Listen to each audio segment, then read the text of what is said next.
I think the people on the top of the heap ought to voluntarily take less as part of their duty to the Republic. In other words, I don't think everybody who's been especially favored should take the last dollar that he or she can get. I think we all have an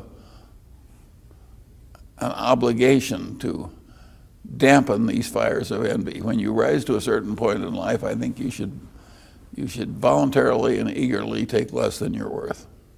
Executive compensation. This is front and center, of course, in the discussion over Coca-Cola that was just had in the meeting. How does one determine what is excessive? Well, of course, that's a hard question, but my views on this are different from most people. When you start paying directors of corporations $200,000 or $300,000 a year, it creates a daisy chain of reciprocity where they keep raising the CEO and he keeps recommending more pay for the directors. And in the end, I think the pay of both CEOs and directors in this country, in the biggest corporations, I think the pay is too high. When you have boards, Warren Buffett, for example, said he's been on 19 boards over 55 years and never seen a board vote down a compensation package. Oh, I'm sure that's quite accurate.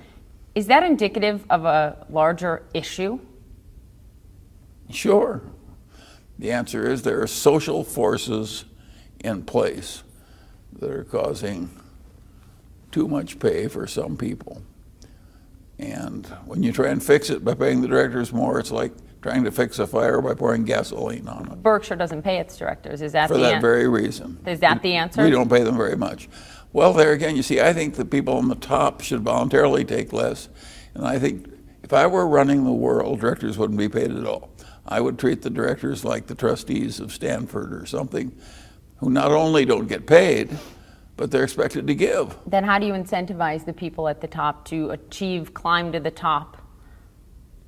Well, I think being a director is different from being an executive. But I think you'd get plenty of wonderful directors at American companies if you didn't pay them at all. You're saying also the CEO shouldn't make as much, right? Yes. So how do you incentivize them to want to work to get there? Do you really think that a man who craves power and significance and likes decision making and is running a big company and has one of the important public ranks in America and he makes $5 million a year, do you really think he'd work a lot more effectively if you raised him to 7? I think the whole thing is insane.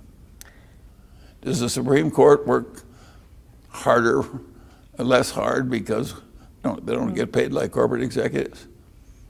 We have some corporate directors who draw more pay than members of the Supreme Court. That's crazy.